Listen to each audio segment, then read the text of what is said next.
Welcome to my YouTube channel. ഇന്ന് ഞാനിവിടെ വളരെ ടേസ്റ്റി ആയിട്ടുള്ള അച്ചപ്പമാണ് ഉണ്ടാക്കുന്നത്. അപ്പോൾ അത് എങ്ങനെയാണ് ഉണ്ടാക്കുന്നതെന്ന് നമുക്ക് നോക്കാം.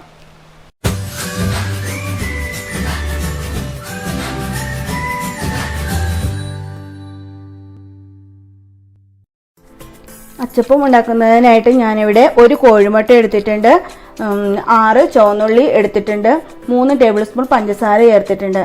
നമുക്ക് പഞ്ചസാരയുടെ അളവ് കൂട്ടണമെങ്കിൽ കൂട്ടാം. അപ്പോൾ നമുക്ക് ഇതെല്ലാം മിക്സ് ചെയ്തതിന് ശേഷം പഞ്ചസാര കുറവാണെങ്കിൽ നമുക്ക് കുറച്ചും കൂടെ ചേർത്ത് കൊടുക്കാം. അപ്പോൾ ഇതെല്ലാം കൂടി ഞാനൊന്ന് മിക്സിയിൽ അരച്ചിട്ട് വരാം. അപ്പോൾ ഞാനിത് അരച്ചെടുത്ത് വന്നിട്ടുണ്ട്. ഇനി നമുക്ക് അരിപ്പൊടി എടുക്കാം. ഇത് നാഴിയരി വെള്ളത്തിലിട്ട് കുതിർത്തി അപ്പത്തിൻ്റെ വലയിൽ അരിച്ചെടുത്തതാണ്. ഇത് വറുത്ത പൊടിയല്ല, പച്ചപ്പൊടി തന്നെയാണ്. അപ്പോൾ നമ്മുടെ കപ്പിലാണ് മെഷർമെൻറ്റ് പറയണമെങ്കിൽ 240 ml കപ്പിൽ 3 കപ്പ് ഞാൻ എടുത്തിട്ടുണ്ട്. പിന്നെ ഒരു വലിയ അരമുറി തേങ്ങയുടെ പാലാണിത്. ഇത് കട്ടിപ്പാലാണ് എടുത്തേക്കുന്നത്. നിറച്ച് 1 ടേബിൾ സ്പൂൺ മൈദപ്പൊടി എടുത്തിട്ടുണ്ട്. ഇനി നമുക്ക് ഈ അരിപ്പൊടിയിലേക്ക് എല്ലാം ഇട്ടൊന്ന് മിക്സ് ചെയ്യണം. അപ്പോൾ ഇതിലേക്ക് നമുക്ക് കുറച്ച് 1/4 ടീസ്പൂൺ ജീരകപ്പൊടി ചേർത്ത് കൊടുക്കാം. ഇതിലേക്ക് 1/4 ടീസ്പൂൺ ഉപ്പ് ചേർത്ത് കൊടുക്കാം.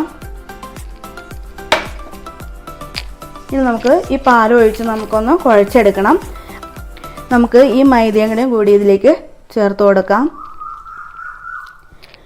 നമ്മൾ മുട്ടയുടെ മിക്സ് അടിച്ചു വെച്ചേക്കുന്ന അതും കൂടി നമുക്കിതിലേക്ക് ചേർക്കാം. ഇനി നമുക്ക് പാൽ ചേർത്ത് കുഴയ്ക്കാം. ഈ പാൽ കുറവാണെന്നുണ്ടെങ്കിൽ നമ്മൾ ഈ പാല് പിഴിഞ്ഞ് കിട്ടിയ ആ പീരയിലേക്ക്, തേങ്ങാപ്പീരയിലേക്ക് കുറച്ച് വെള്ളവും കൂടെ ചേർത്ത് ഒന്നും കൂടെ പിഴിഞ്ഞെടുത്തിട്ട് നമുക്കിതിലേക്ക് ചേർക്കാം.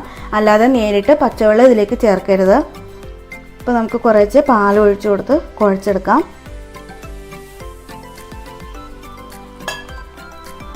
ഇങ്ങനെ കുഴച്ചെടുക്കുമ്പോൾ നല്ല കട്ടിപ്പാൽ തന്നെ ചേർക്കുകയാണെങ്കിൽ അച്ചപ്പത്തിന് നല്ല ടേസ്റ്റ് ആയിരിക്കും. ഞാൻ ആദ്യം അരിപ്പൊടിയുടെ അളവാണ് 3 കപ്പ് എന്ന് പറഞ്ഞത്.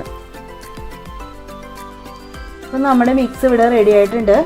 അപ്പം ഞാൻ പഞ്ചസാര നോക്കിയപ്പോൾ ഇച്ചിരി മധുരം കുറവുള്ളതുപോലെ തോന്നി. അത് കാരണം 1 ടേബിൾ സ്പൂൺ പഞ്ചസാരയുടെ ചേർത്തു. അപ്പം നമ്മൾ മൊത്തം 4 ടേബിൾ സ്പൂൺ പഞ്ചസാര ചേർത്തിട്ടുണ്ട്. അപ്പം ഇതാണ് ഇതിൻ്റെ പാകം.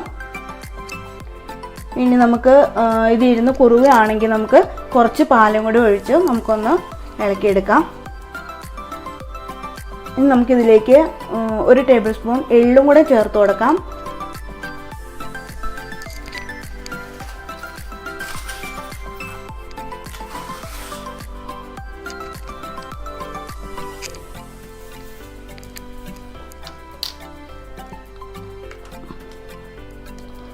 ഇനി നമുക്ക് അച്ചപ്പം ഉണ്ടാക്കാൻ നോക്കാം. അപ്പോൾ നമ്മളിത് അച്ചപ്പം ഉണ്ടാക്കാനുള്ള ഓയിൽ ചൂടാക്കാൻ വെച്ചിട്ടുണ്ടായിരുന്നു. ഓയിൽ ചൂടായിട്ടുണ്ട്. ഇനി അച്ചപ്പത്തിൻ്റെ അച്ചമൊന്ന് ഇതിലേക്ക് ഇറക്കി വെക്കണം. അത് ഒരുപാട് ചൂടാവാൻ പാടില്ല. ചൂടായിട്ടുണ്ടെങ്കിൽ നമ്മൾ മാവിൽ മുക്കിയിട്ട് എണ്ണയിലേക്ക് വെക്കുമ്പോൾ അതിൽ നിന്ന് അച്ചിൽ നിന്ന് നമുക്കിത് വിട്ടുപോകില്ല. 2-3 അച്ചപ്പൊക്കെ ഉണ്ടാക്കി കഴിയുമ്പോൾ നമുക്ക് ആ ചൂടിൻ്റെ വ്യത്യാസം നമുക്ക് മനസ്സിലാക്കാൻ പറ്റും. ഇത് മുക്കുമ്പോൾ 1/4 ഭാഗം മാത്രം മുക്കിയാൽ മതി. മുഴുവനായിട്ട് മുങ്ങിപ്പോവരുത്. കുറച്ച് നേരം വെച്ചിട്ട് ഒന്ന് ഷേക്ക് ചെയ്ത് കൊടുക്കണം.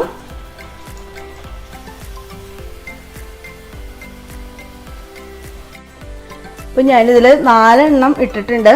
അപ്പോൾ ഇത് ബ്രൗൺ നിറം ആയി തുടങ്ങിയിട്ടുണ്ട്. അപ്പോൾ ഞാൻ ഇതെല്ലാം എണ്ണയിൽ നിന്ന് എടുത്തിട്ടുണ്ട്. അപ്പോൾ മുറത്തിൽ ഒരു പേപ്പർ ഞാൻ വെച്ചിട്ടുണ്ട്. ആ പേപ്പറിലേക്ക് നമുക്കിത് ഇടാം. ഇപ്പോൾ പേപ്പറിലേക്ക് ഇടുമ്പോൾ ഇത് കമത്തി വേണം വെക്കാനായിട്ട്. അന്നേരം എണ്ണ പെട്ടെന്ന് പേപ്പറിലേക്ക് വലിഞ്ഞോളും. അപ്പം ഞാനിതെല്ലാം ഇതുപോലെ ചെയ്തെടുക്കട്ടെ. അപ്പോൾ ഇത് അച്ചപ്പെല്ലാം ഉണ്ടാക്കി കഴിഞ്ഞിട്ടുണ്ട്. ഇവിടെ സ്റ്റാറിൻ്റെ ഷേപ്പിനും ബട്ടർഫ്ലൈയുടെ ഷേപ്പിനൊക്കെ ഉള്ള അച്ചുണ്ടായിരുന്നു. അത് കാരണം 2 ഞാൻ ചെയ്തിട്ടുണ്ട്. ഇത് വളരെ ടേസ്റ്റിയാണ്. ഇതിന് നമ്മൾ ചുവന്നുള്ളിയും മൈദയും ചേർത്ത കാരണം ഒരുപാട് കട്ടിയില്ല, എന്നാൽ നല്ല ക്രിസ്പി ആയിട്ടുണ്ട്. അപ്പോൾ ഇതെല്ലാവരും ഒന്ന് ട്രൈ ചെയ്ത് നോക്കണം. നിങ്ങൾക്ക് ഈ വീഡിയോ ഇഷ്ടമായെങ്കിൽ ലൈക്ക് ചെയ്യുക, ഷെയർ ചെയ്യുക, സബ്സ്ക്രൈബ് ചെയ്യുക. കൂടാതെ തൊട്ടടുത്തുള്ള ബെല്ലൈക്കൺ കൂടി അമർത്തിയാൽ ഞാനിടുന്ന വീഡിയോസ് എല്ലാം നിങ്ങൾക്ക് നോട്ടിഫിക്കേഷനായി ലഭിക്കുന്നതായിരിക്കും. Thank you.